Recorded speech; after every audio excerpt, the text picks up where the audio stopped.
All right. Hello, everyone. Working okay? We good?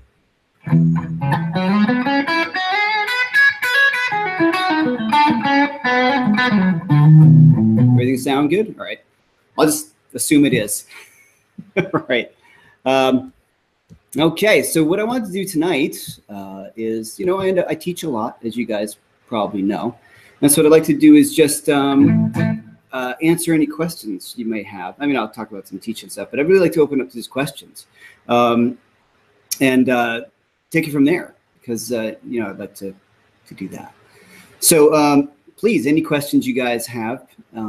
Okay, what amp are you using on Sweet Blues Licks course? Okay, that is an X Effects, and it is the Dirty Friedman setting on the amp.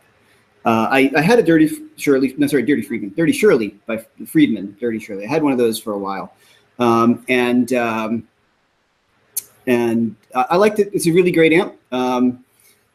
I actually sold it. I have a different stuff. I have a working with 2 Rock now, which I really love, and my old Marshalls, of course. So those two are kind of really where my head's at. The Dirty Shirley was great. I just needed something with a little more clean headroom. That's the only reason why I don't have the amp anymore. But that's the setting on that on the X Effects for that course.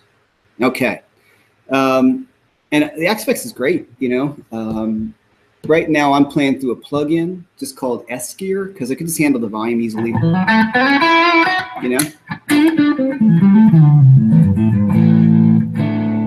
Just a little bit there. All right. So yeah, S-Gear. That's what I'm using right now. Okay, the main scale options and chord for a 12-bar blues, diminished Lydian flat 7. Okay, so this is Miles Holtby. Excuse me, I'm not reading this correctly. What are my main scale options for a 12-bar blues, diminished Lydian 7, flat 7? Well, what I'm using in, so that's a big question. Okay. When I think about a blues, there's this first thing I'm going to think about is pentatonic, obviously, minor pentatonic. If I played a minor,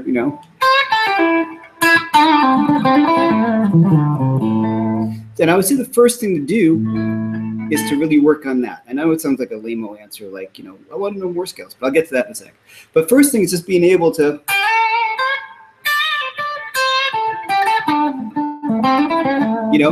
playing really confidently just using a minor pentatonic scale. That's what it's all about, really.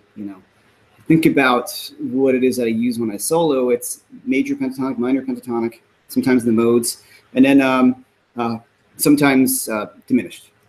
Things like that if I want to take a little further out. But yeah, just getting confident with your minor pentatonic scales.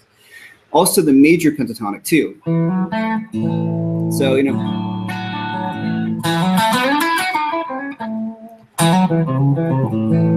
So learning to play those too, and a fun way to start into it right off the bat is, if you want to start mixing up those scales a bit, is playing the major pentatonic scale on the 1 chord in your blues, and a minor pentatonic scale on the 4 and the 5. And that's kind of a cool thing. Let me see if I can actually do that for you guys right now on the blues. Hold on, let's open up my iTunes, which is going kind of slow right now.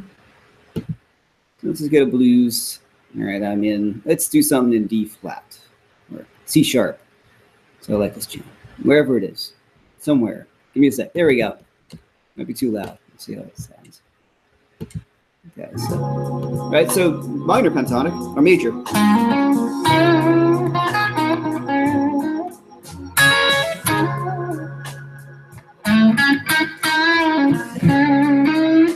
Now if I go to the minor pentatonic in the 4 chord, right?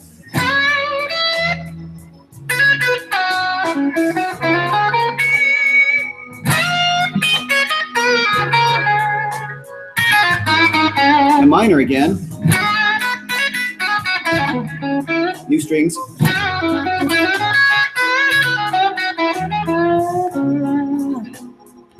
So if you look, what I did, just on my 1 chord, I played a major pentatonic scale, C sharp major pentatonic. And new string, so I'm gonna have a tune. And then on my 4 and my 5 chord, I played a minor pentatonic scale. And that's the first thing to do to really kind of get into that sound, to confidently, hear the chord changes. What's nice about it is that you don't have to think that hard just yet. You get the sound in your head, and by changing those 2 scales, major pentatonic on the 1 chord, minor pentatonic on the 4 and the 5, you're covering your chord changes just without even kind of digging too deep and knowing what notes are changing. You want to be able to do that, of course, for sure, but right off the top, just to get the sound in your head is the first thing. So yeah, that would be the first thing I would think about too. Sorry, 1 second here. Do I have any good changes for soloing over, especially between the 4 and the 5? Well, yeah.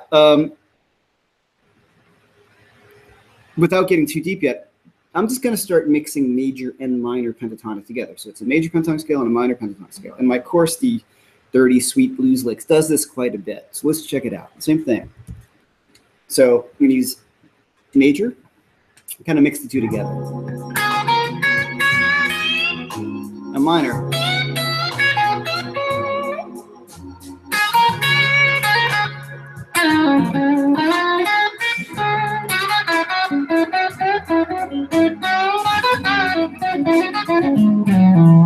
Right, so minor, and I'm gonna mix it a bit more.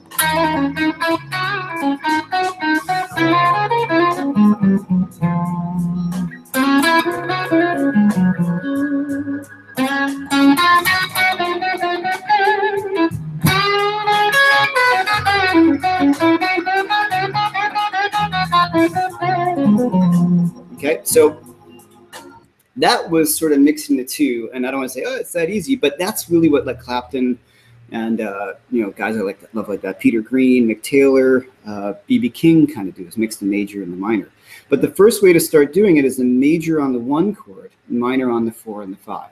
And if you start to see them on top of each other, major pentatonic right here, and then minor right there. Let's do that again. I'm going to just play the scale, and you can hear the change, right? Hey, how are you?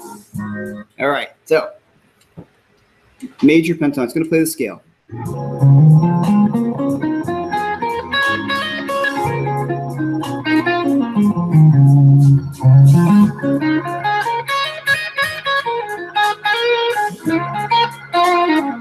Now minor.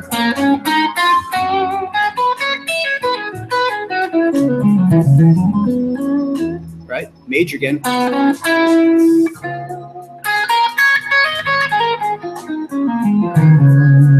Now back to minor again.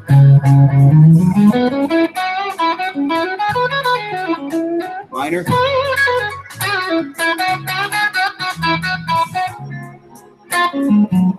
Right, so you can start just playing the scale over the chords as they go by, and that's really kind of helps get you into the groove of it. Okay. All right. Let me jump to this. I'll jump around. So the Dirty Shirley, yes, that was an emulated Spider Logan. Yes, it was an emulation. The XFX is great. It's a great unit. The Kemper is a great unit. The new Line 6 Helix is great. S-Gear, which is way less expensive than all of them, is awesome. That's what you're hearing right now. Okay. Do you put jumbo frets on your Les Paul, and how does it affect your playing style? Yes, these are 6105s. Yes, these are big. I like big frets. I think I play a lot better.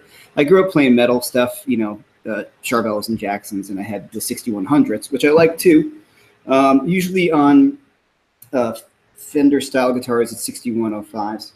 And in Gibson's, on the gold top, it's got a new fret that actually David Grissom told me about. It's Stumac 150s, and it's between a 6105 and a 6100. Okay, so these are 6105s. This was Robin Ford's guitar. Now it's mine. So I'm pretty psyched. Yeah. And I'll get to talk about recording with Robin. How does it affect my playing? I just find I can vibrato better, especially with that whole kind of Clapton, that stuff I love, you know. That whole thing in bending.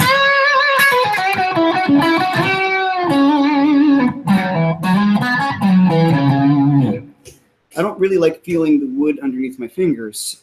It's interestingly enough, my friend Jason McErlain, TrueFire guy, we were having this thing, he was talking about one of his guitars, like, I hate these frets, they're too tall, I can't feel the wood. And I'm like, no, it's the other way around, you know. But if you like the big bends and vibrato like I do, you know, kind of the heavy blues, hard rock stuff, Ingrid Malmsteen and the history and Blackmore, it's all about the big frets and being able to really grab that string and do what you want with it. Do I miss playing a Strat? You've been playing Gibsons more now. Yeah. Some days I miss playing Strats. It was honestly, it was Robin Ford that got me off of playing Strats. We'd done a few things together, and he's like, "Yeah, you know, I like the way you play, but I prefer the way you sound on a Gibson or a Tele." And what he was saying is like, I'm not knocking any Strat guys. I find I play a certain way when I play Strats. I love Hendrix and like Robin Trower. And I found, and he made a good point, when I play Strats, I kind of start to do that stuff a bit more. And after listening back, I think he was right. So I love playing Gibsons now, and Teles, you know, Telecaster style stuff. I play Michael's guitars, which are great. But when I play Strats, it's a really funny thing. I go to that neck pickup, and suddenly I feel like I'm doing the Hendrix stuff or the Steve Ray Vaughan stuff. I try to avoid it or Jeff Beck, huge Jeff Beck fan.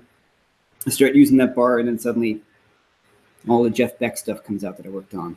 And I think really also at a gig once I was playing, and some guys years ago said, "Man, you really got that Jeff Beck stuff together." And I was like, I don't want to sound like anybody. So I'm happy. I like the Gibsons. I'm really been digging them. Okay. All right, going through here. How would you move that down to the first position? Oh, blues? Well, what I was playing before, I'm assuming. You just got to know your pentatonic scales. All right, little just teaching here. It's flat out stuff you should know. You need to know all the names and notes on the neck. You just do. You need to know how to spell your chords. You need to know your chords if you really want to get better.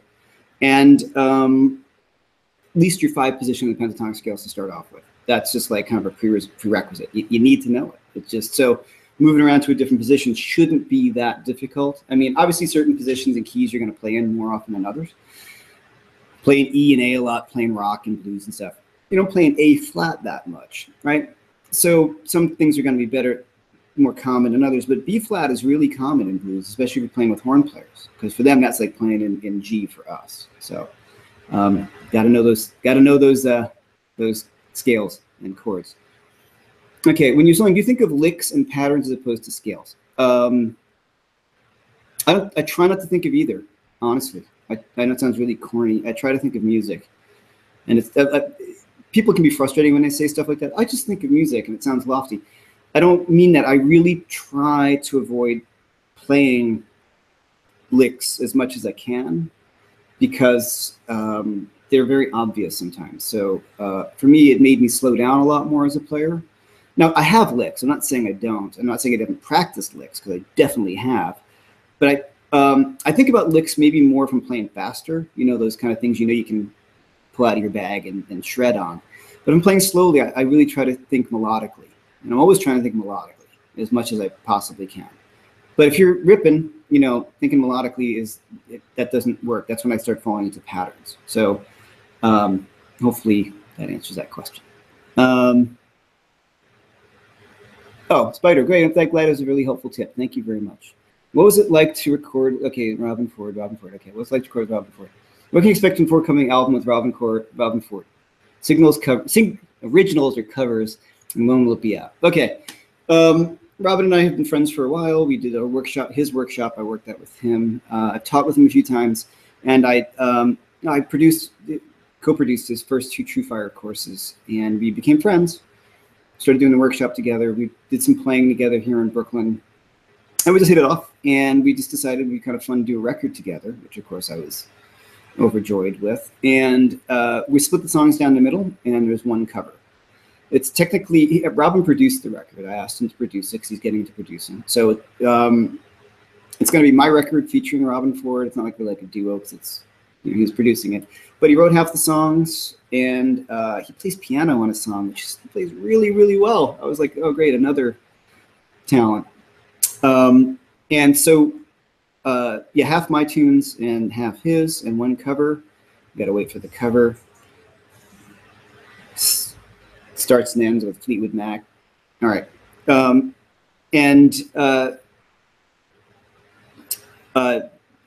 We split the solos. I think I have a few more solos than him, but he's playing his ass off on it. Like he's not just playing rhythm guitar. He's taking solos and stuff too.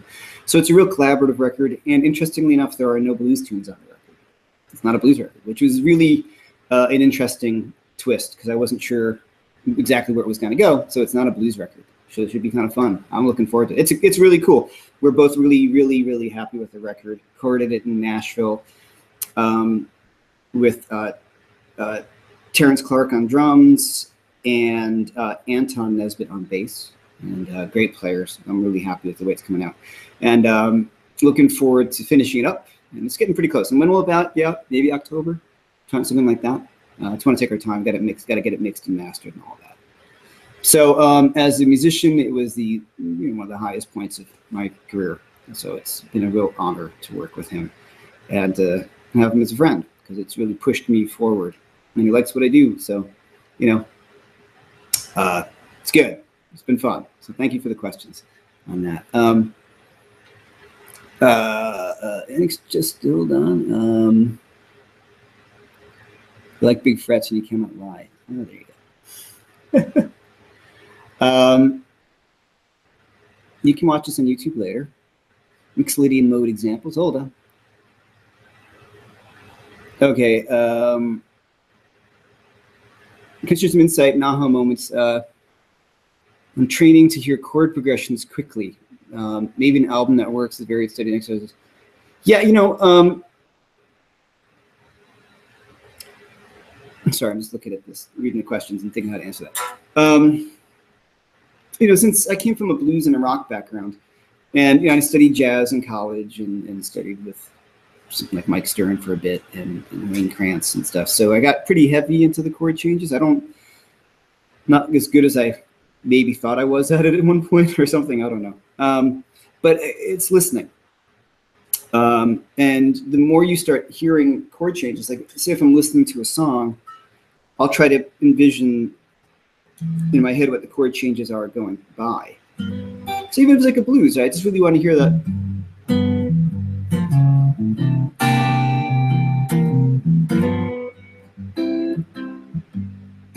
Hear that.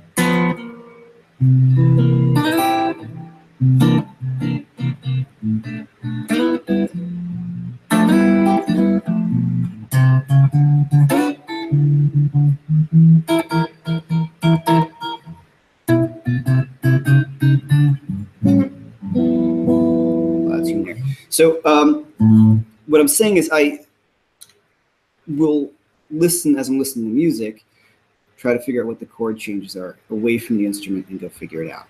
And what you'll hopefully soon start to find is the more you do it, the better you get at it, right? Like anything in the world, of course. But what I'm saying is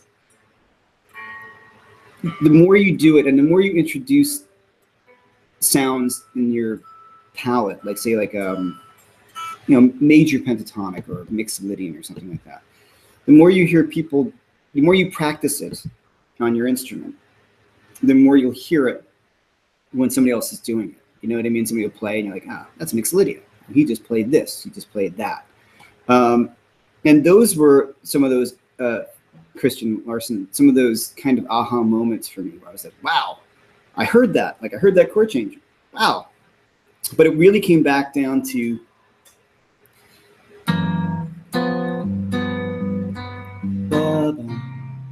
hearing those,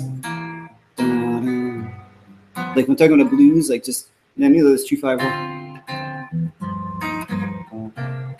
And when I hear, you know, and there's no magic to it. I mean, there are some people that have perfect pitch and it comes like that to them. But if you work through it and you start trying to listen to hearing chord changes, it really does, it works. But it's work. And I think a lot of people are afraid of the work of it. I know I can be at times, you know, like playing bebop, which I kind of don't. But, you know, that's a lot of work. So do I have that love for it? But something like chord changes, making chord changes, yeah, like that is super important. Even if it's something simple, if it's like a 1, 4, 5, you listen to, like, you know, like say like Tom Petty, who I really like. You know, I just, when you hear a song like that, I just try to, what are the chords? I might not even be in the right key, but, you know, I'm going to like a 1 chord, the 4, you know, like that sound. You hear those sounds, they start to become familiar, because they're just like, music is a vocabulary. You just start to understand what somebody's saying to you. Okay. When you do your clap, the clap of everybody, your thumb floats. Yes, it does. Yeah, let's talk about that for a second. So, yeah, I gotta, you know, the thumb is like, you know, well, it kind of floats a little bit. Yeah, it's rubbing against the back. You know, that kind of thing like that. Yeah, and if I really want to get it big, you know, like a, yeah, that's all floating. My hand's not even touching it. You can't do that when you're bending, though, right? So you can't keep track. So at that point, that's when I'll put the thumb on the top of the top.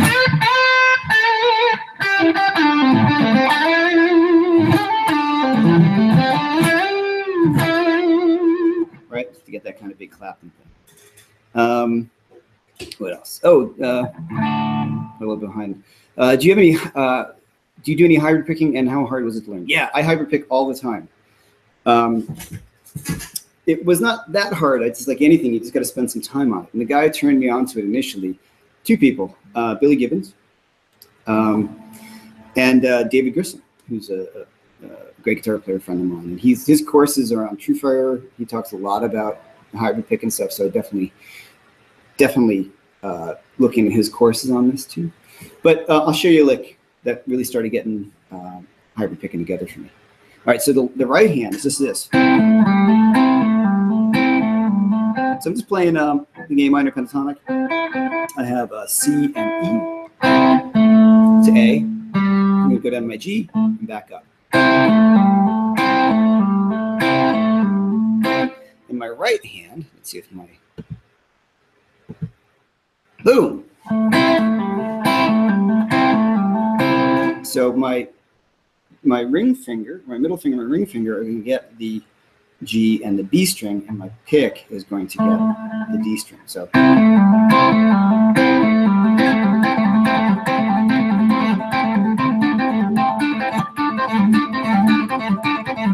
that kind of thing. You can kind of mess with the lick.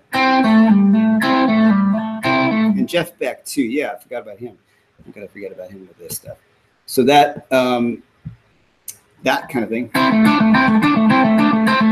That's a good one too. So just going A, C and E, A, excuse me, A, D, and F sharp. So just kind of flatten my finger.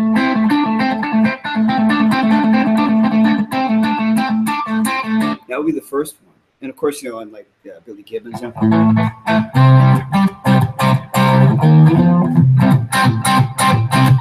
That whole like.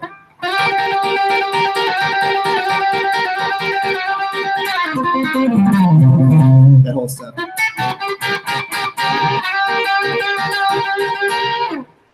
Just start easy like that. And I do it with chords, you know.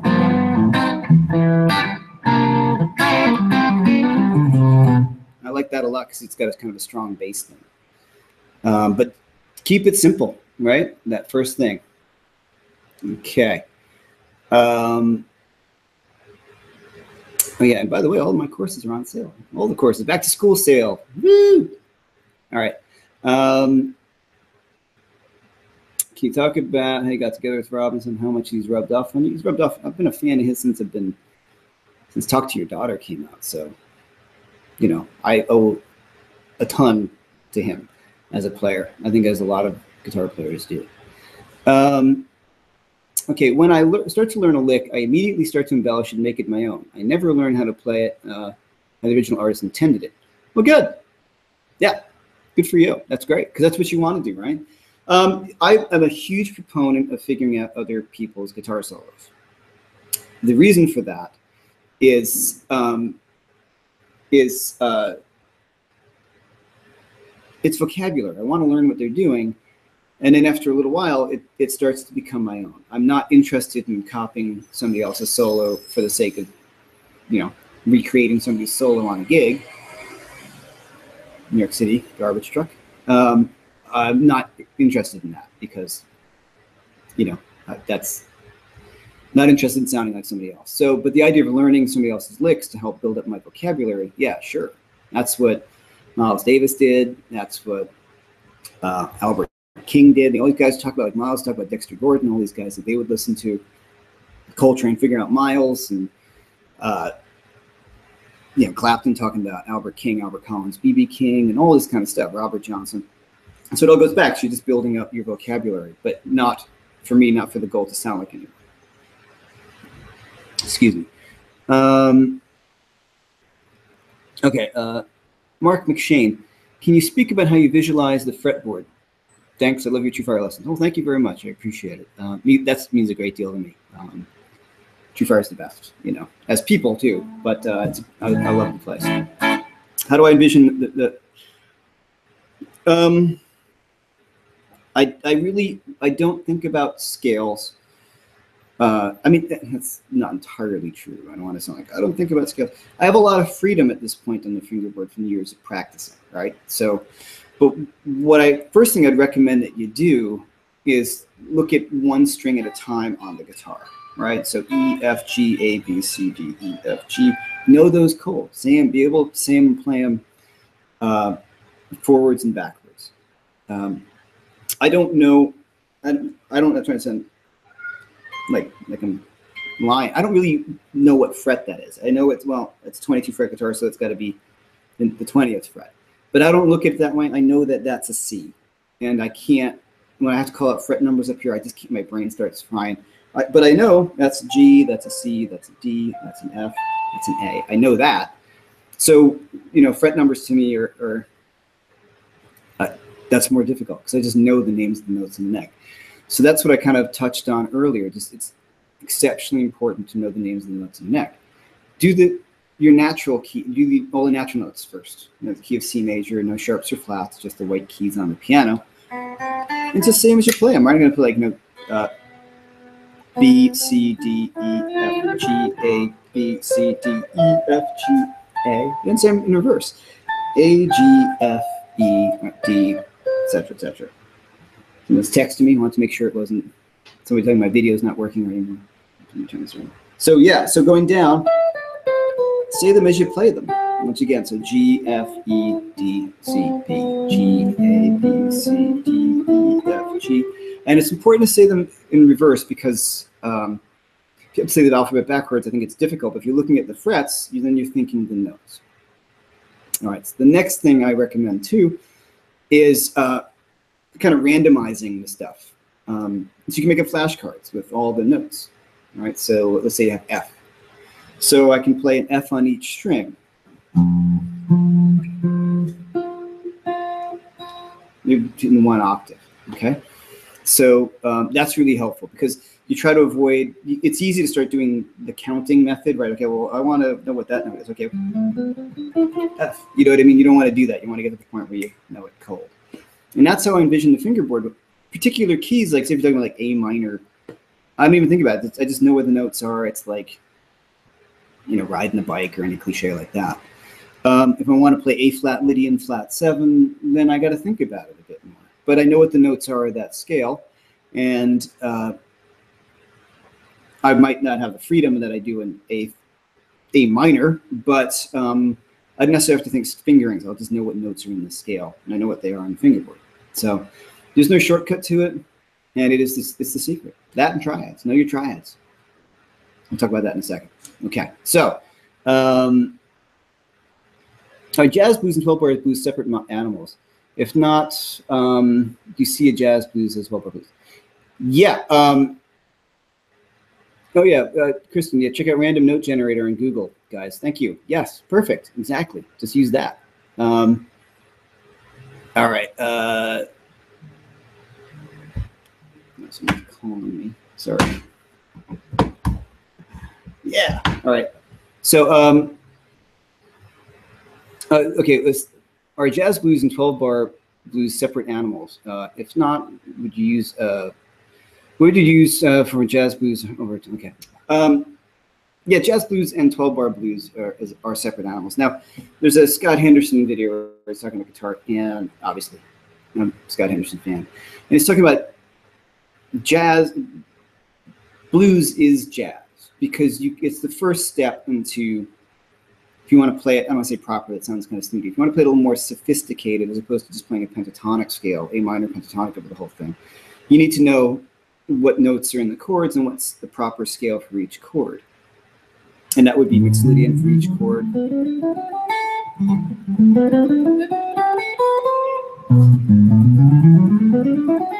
Now, that probably just people like, what? You know, that just, all I'm really doing is I just know what notes are in the chord. A7, 7 to an A blues, A7, D7, E7. And I'm going to make sure I hit those key notes, which is usually going to be the third and the fifth. So I just want to, sorry, the third and the seventh, excuse me. So I want to make sure I get those notes, that tritone, so I can outline those changes.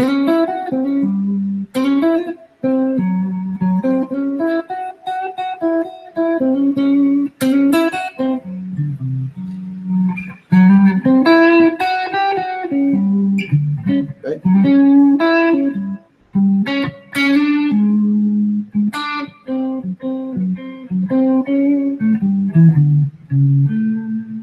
Okay, so when I think about a jazz blues, yeah, man, you know, you want to get some of those changes. A little trick, if you know those, the 3 mixolydian scales, you can get away playing over a jazz blues because the chord progression can make you sound a little more sophisticated. So if there's that 2-5-1, like,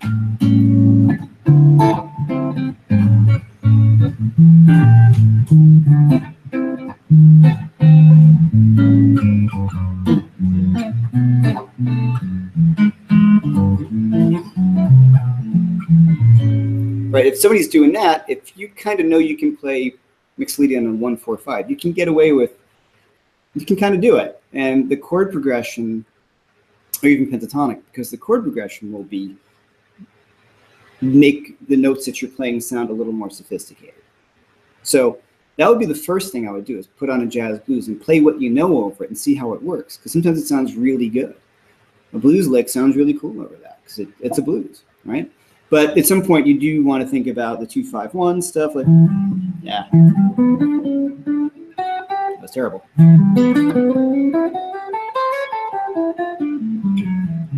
Like that kind of stuff, kind of outlining the changes a bit.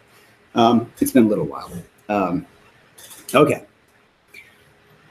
How do I play any slide? I do play slide. I have an old National. I don't play much slide on electric for 2 reasons. One, all my electrics are not really set up for slide, and I'm kind of lazy. I don't want to go to a gig and bring another guitar for slide.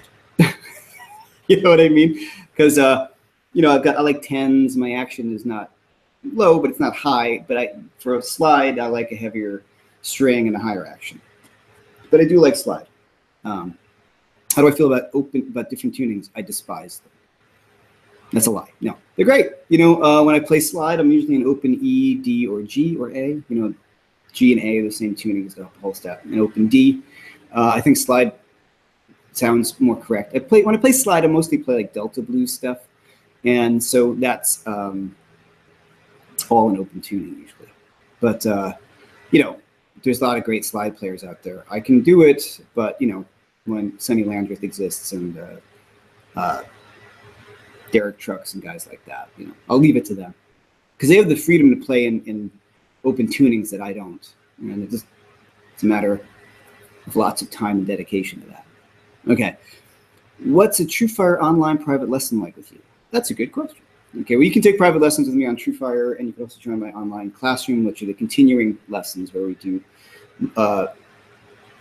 you send me lessons and I respond back on a steady basis. My classroom is pretty fun. There's a lot of guys in it. And it's I really enjoy it. It's a lot of fun. Now, with the private lesson online with me, like the TrueFire online lesson would be, you would send me a video of something you might want to work on. We talk about something ahead of time.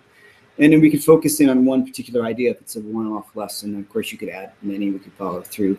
Like one I just taught earlier today was some of the stuff I did here. Somebody asked me, well, what he played and he sang and he was really good. And he's like, yeah, but soloing, I don't know what to practice. How do I practice? Like, if I'm going to pick up the guitar, what's my practice regime for the day? And I just gave him some stuff, like the pentatonic scales. He wasn't so clear on those. I said, okay, we'll go through those with the pentatonic, with the metronome, eighth notes, quarters notes, triplets, sixteenths, all those kind of things, and start working on triad inversions. So real kind of like nuts and bolts stuff, because he had a lot of the creative stuff going on already. So we kind of fine-tune what the lesson would be for you and what you'd want to get out of it. So that's kind of what the private lessons are like. And then the ongoing lessons is that we just continue through it. We just kind of build upon stuff. And some of the ongoing private lessons, or a lot of the stuff comes from my courses, because I think a lot of it's really explained well. If I talk about the pentatonic scale, I talked about that in my lead guitar survival guide. And that's the way I discuss pentatonic scale. So you have a great 3-camera shoot with background track and tab and stuff. You can watch it anytime you want. So I really like that whole platform. But the ongoing classes, you do get private lessons. You send me stuff. I give you stuff to work on, help you with stuff, give you pointers. So it's just like a lesson, but just not face-to-face. Okay. Can you talk about 8-bar blues form and a traditional changes in the jazz blues and how you work the third? Okay, that's a lot. 8-bar blues, there's a few different kinds. I think the most famous one for me that comes to mind is like Key to the Highway, you know.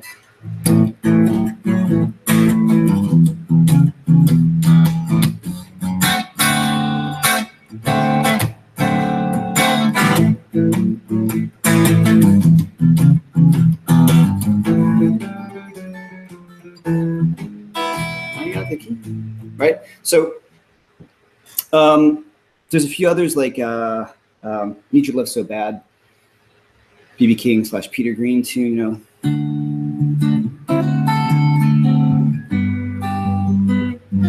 Yeah. Then, oh, I'm speaking it then. That's kind of, I messed that one up, spacing on the tune. There's a few. Someday, after a while, you're gonna be sorry. That's a cool 8-bar blues. I think that's Freddie King. I was first introduced to it on the John Mayall Blues Records record with Peter Green. So just playing through a bunch of them, learn some classic 8-bar. Key to the Highway is the most important one. So he says play an 8-bar blues. It's almost always Key to the Highway, if you ask me. And what the additional changes in the jazz blues? Well, that's a lot to get into. Just look at jazz tunes, like Straight No Chaser, Blue Monk, all these kind of standard jazz blues tunes. If you Google jazz blues changes, you'll find tons of them. There's a great app too on the phone. It's called iRealB. That's basically the real book, the jazz real book, and they have jazz blues tunes, and you can just play along with them. And I use this thing all the time. Well, okay, you gotta trust me, it's in here somewhere. I've got too many apps, but iRealB, and it's just a real book, and it has background tracks. Like you can choose a key and a tempo, and you type in, there's a bunch of jazz blues, and just start looking at the chord changes, and they're really standard ones, 1, 6, 2, 5, 1, all those kind of changes. How's that for a really quick, not helpful answer? How does your Michael Tuttle Les Paul compare to the Gibson? Well, very well. Michael's guitars are great. They sound, the beauty about guitars is that they all sound different, you know? And I love Michael's guitars. I love Gibson's too. They just sound and feel a little different. What I love about the Michael Tuttle Les Paul kind of guitar you see me playing a lot is that it sounds great and it looks cool.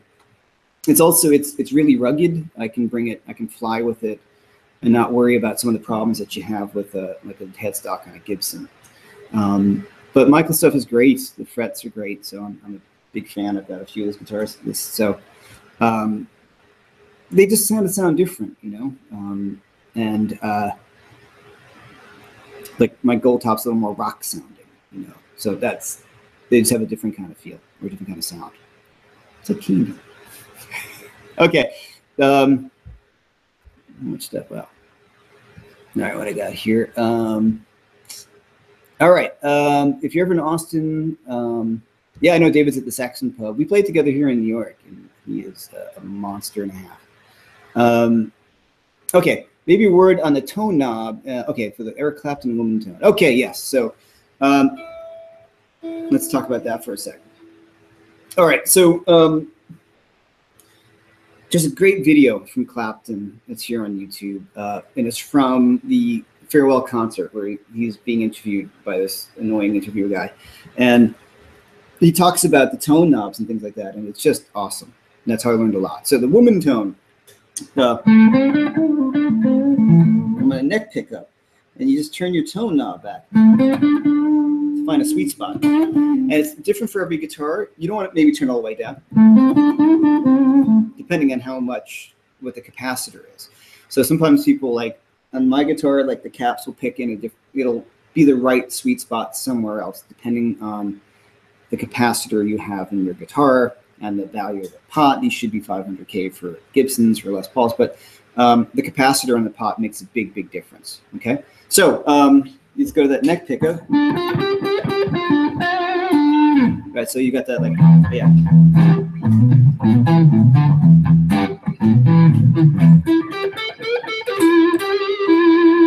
Right, so I'm on the neck pickup, and I have my tone knob. Here's the tone knob all the way. Right, if I do the rollback, too much. Actually, it's pretty good. Car alarm, New York City. Does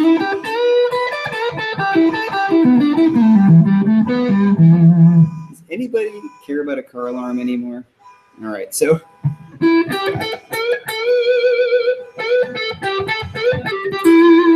All right, so there, you could do it on the bridge pickup too. That's great. Okay, there we go. Okay, so you can roll back in the bridge.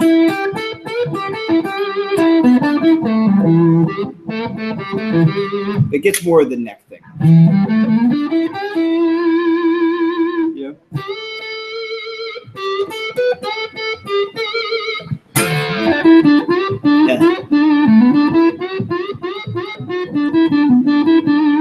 So yeah, good stuff on that. Cream, Live, you know, Sleepy Time, all that stuff is great. All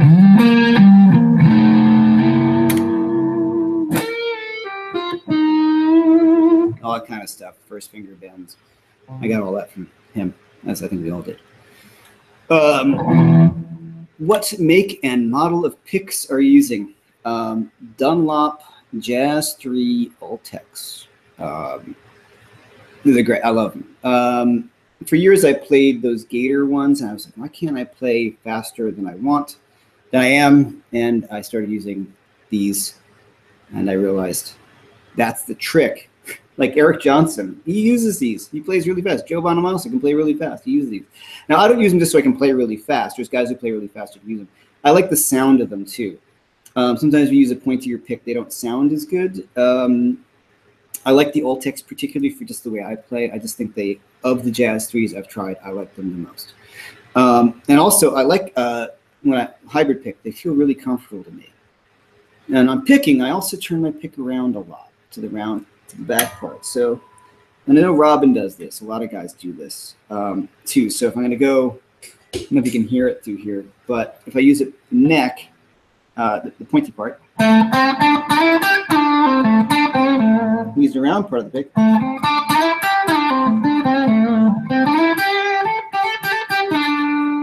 Pointy.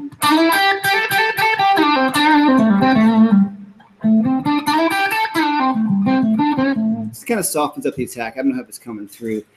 Through a really good amp, you can hear it in a room. And also pick angle is big too. You know, I do a lot of upstrokes when I'm using the side of the pick.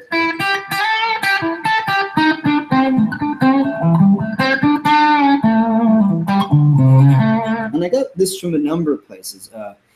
One of the, like a lot of people my age, Eric Johnson's first instructional video. Really cool. He talks about this kind of bounce picking.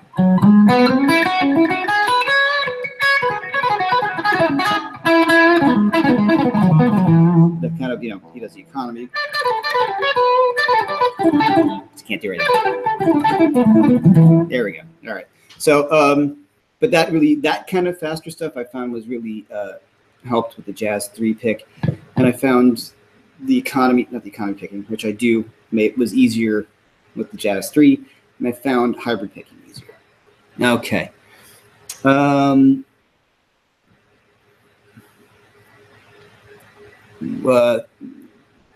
Google it, Cage Triads guitar.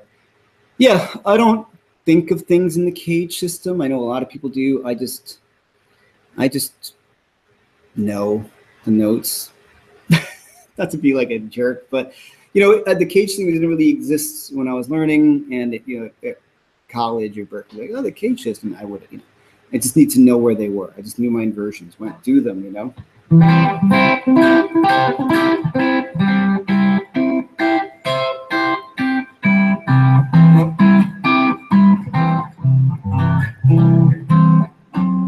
we go. So let's just get a second on that. Triads, or I would say they're more important than scales in terms of understanding the instrument and being able to play over chord changes. So all I just did there were triad inversions. So you could probably Google C major triad inversions. Just work on those, see how they work. There's plenty of great lessons on this stuff at TrueFire. If you have a membership, I mean, Jeff Sheets has got his street theory course, which is great. So glad he did that course because I can direct people to that because it's really well laid out. It talks about all this stuff, basic stuff that you need to know, and he explains it really, really well. Because there's no mystery. It's not hard to do. You just need to sit down and do it. I've got guys like, oh, he knows all his triads, like he's some sort of magician or something. It's like saying he knows how to spell his words. Like for a musician, you need, it's being literate and illiterate. And when people say, a little pet peeve when I talk about like Hendrix, man, he couldn't read music. He had no idea what he was doing. It's like, well, wait a minute. He might not have been able to read notes on a paper well, but he could write out chords, and he knew the names of the notes on the neck, and he knew chords. He might not have been able to read notation, in 12/8 in the key of B flat or something, or that maybe not. I don't think so, but he knew music. Jimmy Page knows how to read music. He knows what he's doing. Clapton knows what he's doing. These guys know what they're doing. They may not, some of these guys, like I said, may not know how to read music. They might not have studied theory, but when there's chord changes, they know what notes are in the chord, can play them long enough because they can't play as well as they do unless they don't know that. So there's no mystery. It's just, you got to just put in the time and do it. It's not hard. It's really not hard. Okay. When is the sequel to Blues Rock Revolution coming? Oh my God. That was the first TrueFire course. I don't know. I think they're all kind of in there. Have I ever played an Earl Slick guitar? No, I have not. Oh, well, thanks, Paolo Rodriguez. Thank you for being your blues mentor. I appreciate that. Thanks. How do you get out of a rut in playing?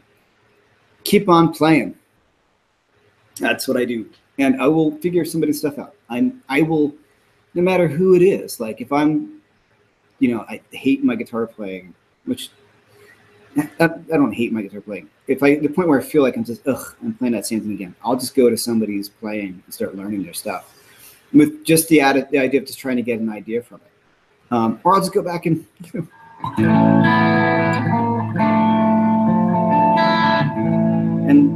learn things that I probably didn't know how to play correctly the first time around, like the Zeppelin tune. You go, oh man, I didn't realize it.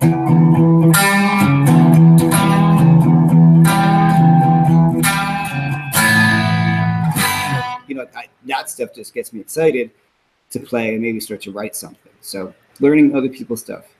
And I'm a guitar nerd. Like I do listen to other instruments. I love sax players and things like that. But I'm a dyed-in-the-wool guitar guy. So I'll check out other guitar players. But I'll try not to sound like them, you know what I mean? Because I get very spongy at times, like sucking it in. And then I come to my senses. But that's usually what gets me going. Any thought on using pedal tones? You mean just kind of like, sure, like that kind of stuff. Yeah, I'll do that sometimes. Once again, you check out David Grissom. He's the king of that. His stuff is great. He's got whole great pedal tone thing. I use it just as a melodic device, just, even like the Bach stuff, like that kind of idea, moving that back and forth to that top note. But, and this is where hybrid picking comes in great. The idea to play a pentatonic scale and bounce between the E.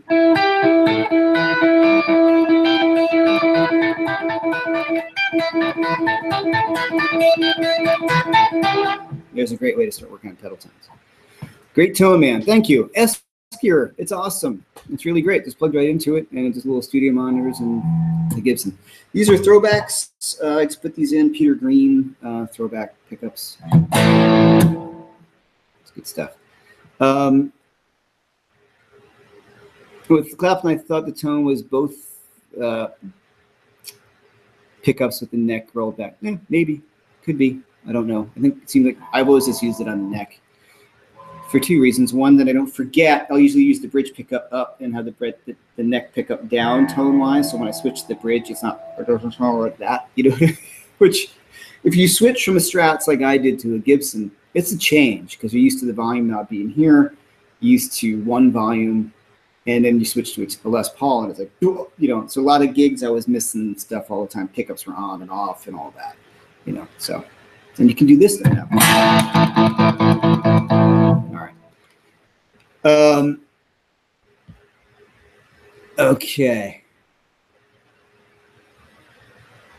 Now, I missed a lot of stuff. Okay. Any suggestions? A nice, affordable overdrive aside from two-screamer? Yeah, there's a bunch. I'll pimp the Timmy. It is, I've had it for years and years and years and years. Just a great overdrive. And they're like $110. Paul Cochran makes them. They are an awesome overdrive pedal. Goes great into any amp. Boost a Marshall with it. Boost the T-Rock with it. It's just a great pedal. My other favorite is the Zebex Box of Rock. And right now I'm messing with the two pedals, which are more the Dumbly kind of pedals. They're more expensive. You said affordable. Timmy, it's great, and everybody will agree. Everybody will agree. In fact, Billy Gibbons gave one to Robin Ford because he liked it so much. How's that? So, all right. Okay, you're probably better off stealing a car and alarm. Okay, that's pretty funny. Yeah. What is the simple chord progression of green staves? I don't know. Oh, thank you. Don't apologize for doing your due diligence. You deserve the rewards. Well, thank you. I appreciate that. What amp pedals and settings are you using? Once again, I am using right now S-Gear. But on gigs, T-Rock Classic Reverb Signature. What an amp. Been a Marshall guy forever. Still love Marshalls, but I've been playing them forever and ever and ever, and I wanted to change up a little bit. And I got the T-Rock, which is a spectacular amp. It's a 6L6 version, 6L6 kind of amp, but I'm really, really loving that amp a lot. And my old Marshall Super Lead. And then on gigs, like smaller gigs, at this point I have a smaller cabinet for the T-Rock, and I'll just bring that. So, okay.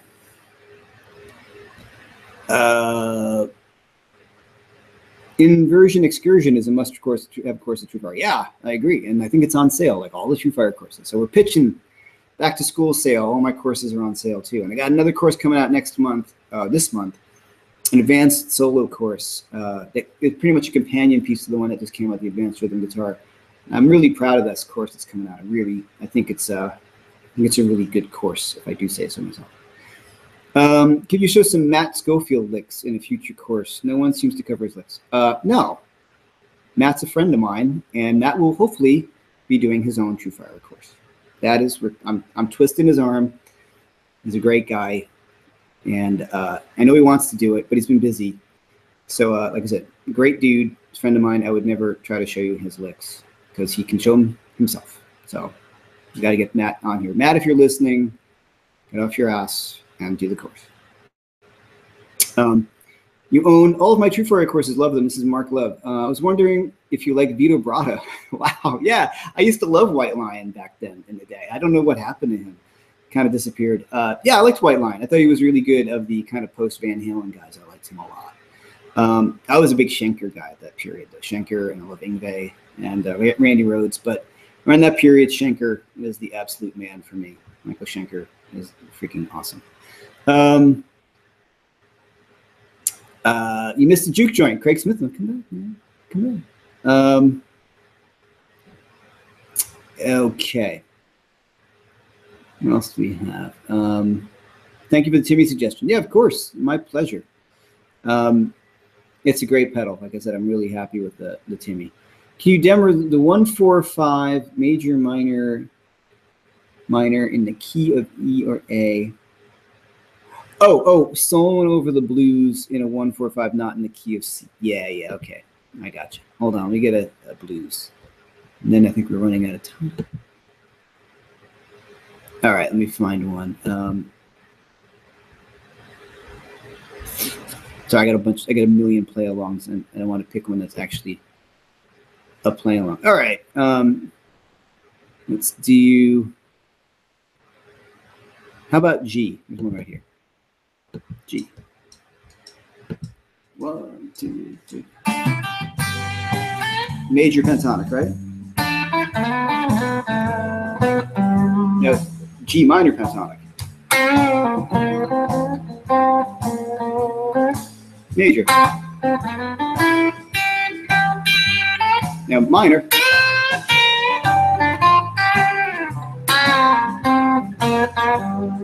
Once again, now I'm going to go higher, right? So same scale.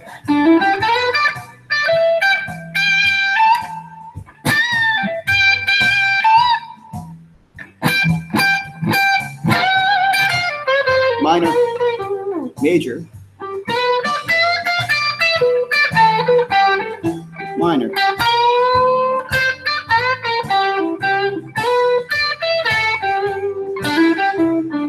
One more time, so major. Oh, I got a bridge there. Minor.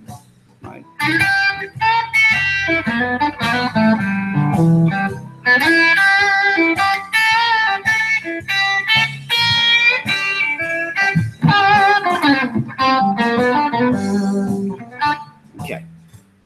So yeah, just major on the 1 chord, minor on the 4 and the 5. All right, cool guys. I think that's about it. Okay, what guitar would you suggest for the Peter Green tone if you can't afford a Les Paul? A cheap Les Paul. You know, doesn't have to be cheap. Like I would, like the less expensive PRS. Any 2 humbucker guitar is going to get you that. If you're talking about the Peter Green tone, particularly where you have that out of phase thing. So you got this, you know, big difference in sound, right? And what Peter did was this. I have these 2 pickups reverse wired. So you heard that a lot on his playing. That out of phase.